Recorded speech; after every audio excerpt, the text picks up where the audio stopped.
We celebrate today the Feast of the Holy Family of Jesus, Mary, and Joseph. This is always the Sunday after Christmas. We celebrate and try to enter into the mystery, not only that God made the family, a communion of persons, a small society of love, but that God, when he entered the world, like he had a lot of options, but the way that God entered the world, he chose was through the family. And the way that he revealed himself then was through the family. When the shepherds arrive, they don't just find the infant wrapped in swaddling clothes and lying in a manger. They find Mary and Joseph and the infant. Or when the Magi arrive, or anyone that comes to find Jesus finds his family. And this is then the place where God reveals himself incarnate in the world. So when you think of family, you think of all kinds of things, routines and meals and vacations and holidays and get-togethers, family things like weddings or funerals, family traditions, when you're away, phone calls home, or good things like Sunday afternoon visits to grandparents or elderly aunts and uncles that can't leave the house. But there's a funny thing about families. Family has a funny relationship to what I want. There are these moments where one person doesn't want to do what we're all going to do. And in the family, nobody cares. We're going to the zoo. And you're going to come whether you like it or not. We're going.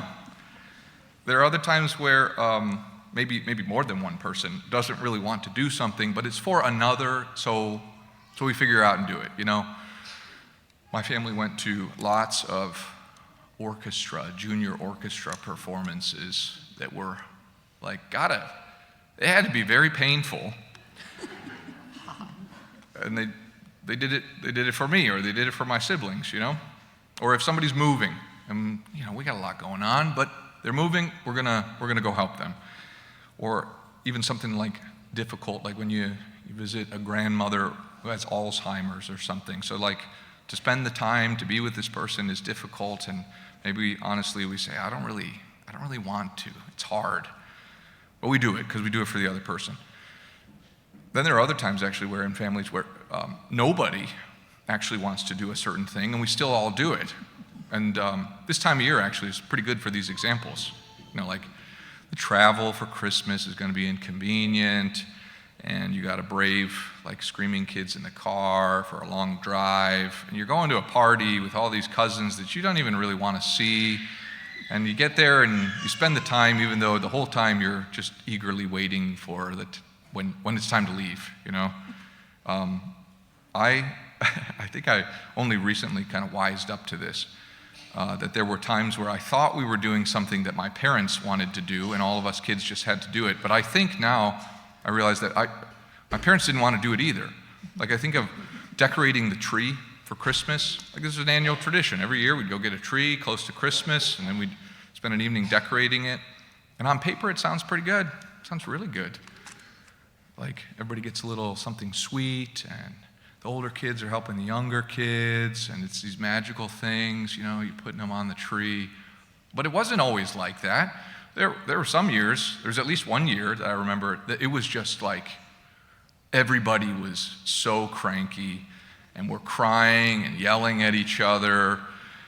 And see, this is where I've learned. I used to think that my parents were we really want to do this, so you have to do this with us. But I actually believe, I can ask you after Mass, Mom and Dad, but I actually think that probably you were thinking, I don't like this either, but we're going to do this.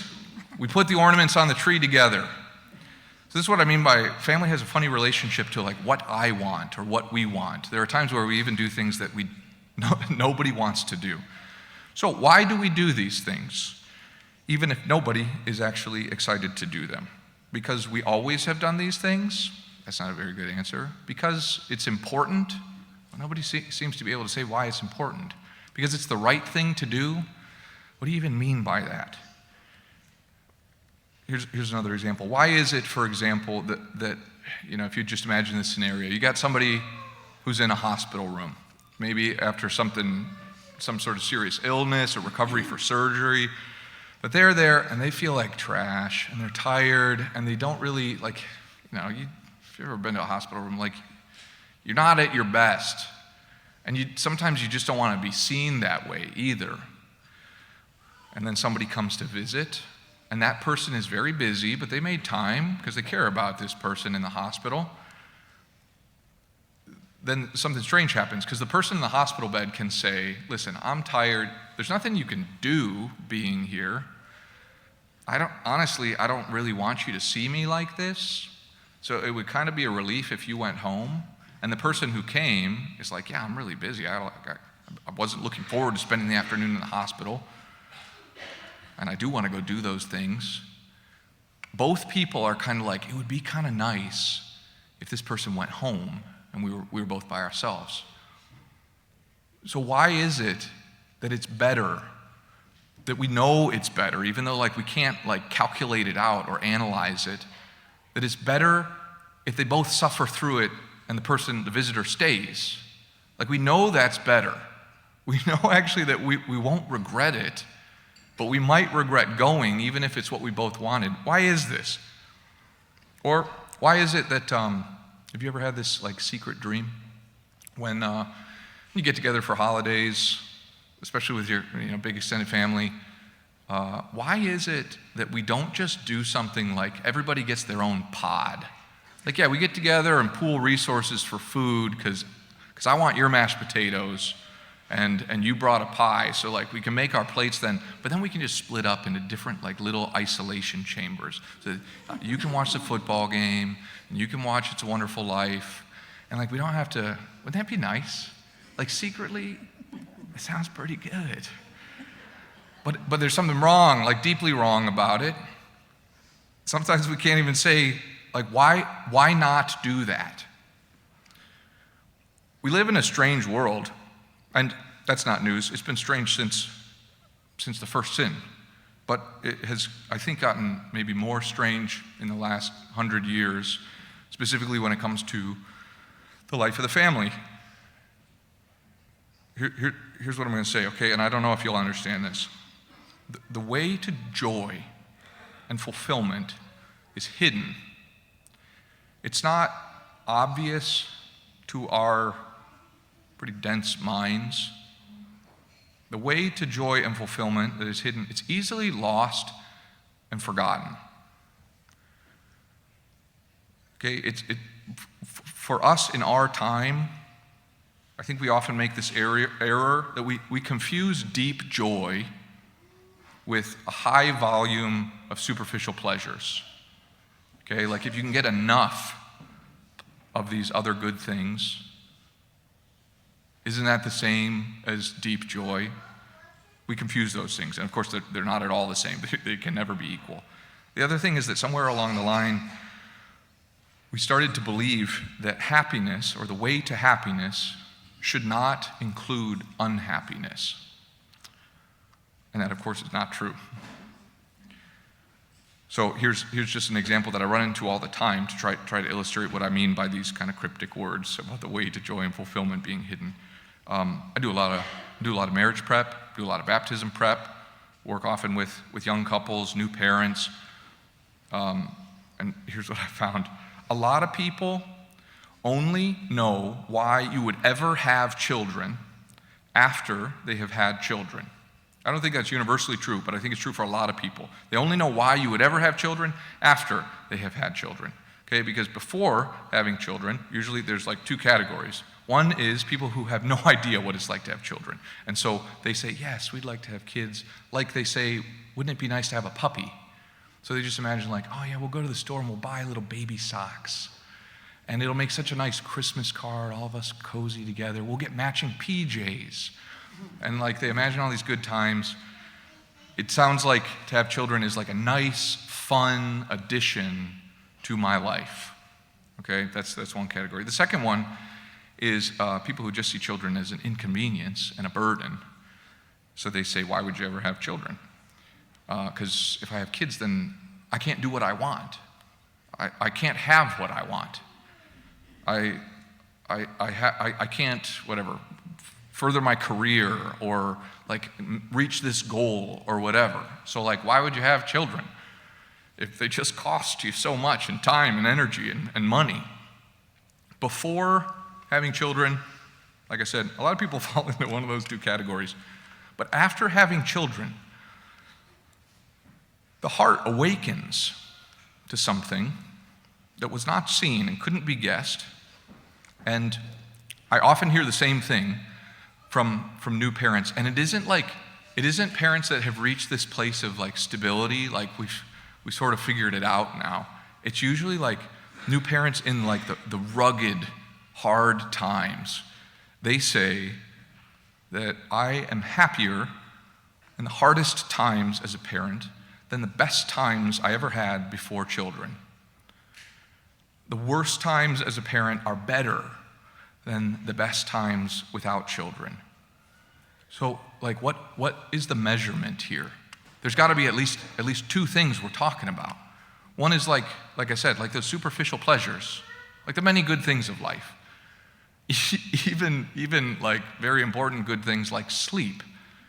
Somehow, with all of that gone, there's something else that is greater than when all those things were there, something deeper. This is what I mean by this kind of hidden wisdom that's hard to put into words, the way to joy and fulfillment. And it's hard because like I'm trying to explain it, I'm trying to put it into helpful words and examples for you. But I think the truth is, if you don't know this, then you can't know it until you experience it. So like, yeah, if you hear all these words and you're like, I don't have a clue what you're talking about, then like maybe that's just how it is. If you don't know, I don't think you can know until you have experienced it. Because the people who do know, they can't explain it. And when you meet these people, you can see that they live deeper, more abundant lives. But even though that's true, even though you see that they have something that you're aching for, if you look at their lives, like the contents of their lives, it often looks boring and unattractive. This is what I mean by like, it escapes analysis. Like the math doesn't add up. You look at these people and you say like, well, I see what your life is made up of. And I don't understand why it adds up to what you have. Like the deep joy and abundance that you have. I said the world was strange, and this is what I mean. It's strange that what we're talking about, it's strange that this is strange to us. Because we know something really fundamental and important. We're made by God who is love, and we're made for love by the God who is love. So it's strange that it's strange to us that this kind of love is the way to abundance and joy and fulfillment. Love for our families, for difficult children, for elderly family members that like demand a lot of us, those who are not useful to me, those from whom I gain nothing, those who I spend time with and give my attention to when I don't want to. Why do this? Because we always have done this? Not good enough. Because it's important? Nobody can quite say why it's important. Because it's the right thing to do? What does that mean? Why do this? Because of love, because of joy, because this is better than anything else. And again, if you don't understand it, you probably can't understand it. But if you do, then you know. Because this is better than anything else. So I offer this to you as like a little, hopefully a helpful thing. If you want this kind of awakening of the heart, if maybe what we're talking about has reminded you of something you forgot, or like stirred up desires that have kind of gone dormant, then I'll just give you this one thing that is very simple and very difficult. And it's just this, it's family dinner. Okay? That is eating with everybody in the family at the table regularly with no special reason, without the TV or any kind of distractions, where we stay until everybody's finished. Okay, that's sort of like the basic description.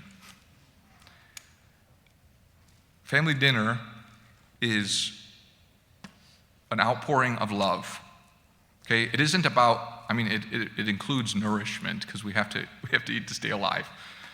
But it's not about eating. Family dinner is an outpouring of love because in it we give our time, which is a measure of love, and our attention, which is a measure of love, and we share. Like we share what's in our own minds and hearts and lives, and we receive what's in the minds and hearts and lives of those others. So family dinner is about being and being together. When we have dinner, especially when we have dinner time, then what happens is love interrupts what I am doing. And out of love, I have to match the pace of my life to someone else's, which is like so difficult. At family dinner, what we do is we all choose to be inconvenienced by the other. And it's really not flashy, and it never looks heroic to sit down and eat dinner together. There will be plenty of times where it's not Hallmark perfection, where it doesn't feel like warm and cozy. And that's fine. There will be fighting sometimes, there will be conflict, yelling, like all kinds of difficulties. And that's fine. Like we don't need that kind of like Hallmark perfection. We don't need it. That's not why we have come. Family dinner is still good, even when it's not very good, because what happens in each of these times is that in spite of myself, in spite of yourself, we have all gotten over ourselves and loved each other. There are opportunities to do that in the day, but there's nothing like eating dinner together to say this is it. We will overcome ourselves and love each other every day during this time. You see then that there's a lot more to it, and it is so difficult and in so many ways so costly. And I actually have a lot of compassion for parents who decide they will die on this hill. It is worth it, and I want to encourage you, but it is so difficult, because then your kids come home and they're like, well, like they were at a friend's house and they watch TV while they eat dinner. Why can't we do that? You just tell them because they don't love each other. And we do. No, but there are all kinds of obstacles that come up, all kinds of difficulties in comparison with others, and people judging you, and your children, it's very possible that your children will never appreciate it until it's all over and they move out. Great, okay, well, we still do this. When God entered the world and became man, he came into the world through a family and revealed himself to us through a family. God loves the family, and he loves your family.